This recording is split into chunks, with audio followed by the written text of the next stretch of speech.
Hello प्यारे बच्चों, कैसे हैं आप सब। आई होप आप सब अच्छे होंगे। तो आज का हमारा टॉपिक है सुनहरे हंस की कहानी। तो चलिए शुरू करते हैं। एक बार की बात है, एक झील में एक सुनहरा हंस रहता था।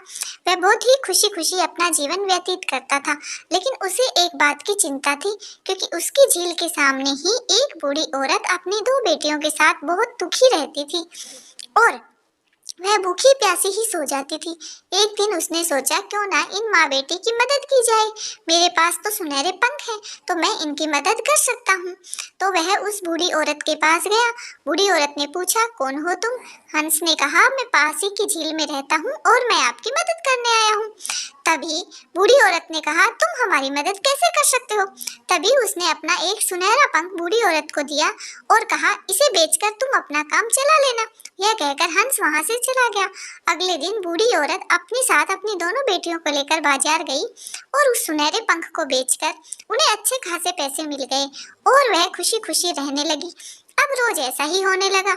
हंस वहां आता और बूढ़ी औरत को एक सुनहरा पंख देकर वहां से चला जाता था। एक दिन बूढ़ी औरत के मन में लालच आ गया।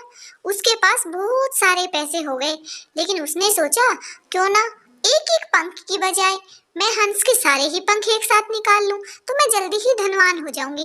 उसने अपनी दोनों बेटियों को बुलाकर कहा, जैसे ही कल हंस आएगा हम उसके सारे पंख निकाल लेंगे। लेकिन उनकी बेटियों ने उन्हें मना कर दिया, इसलिए बूढ़ी औरत वहां से गुस्से में चली गई। अगले दिन जैसे ही हंस वहां पर आया, बूढ़ी औरत ने पहले से ही प्लान बना कर रखा हुआ था। बूढ़ी औरत ने उसे बातों में लगाकर और जल्दबाजी में बेचारे हंस का एक एक पंख गुस्से से निकालने लगी। बेचारे हंस को काफी दर्द हो रहा था और वह दर्द के मारे झटपटाने लगा।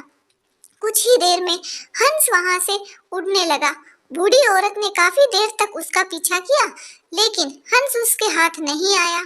अब कुछ दिन बीत गए और हंस कभी भी उसे दिखाई नहीं दिया। अब बूढ़ी औरत को पश्चाताप हो रहा था।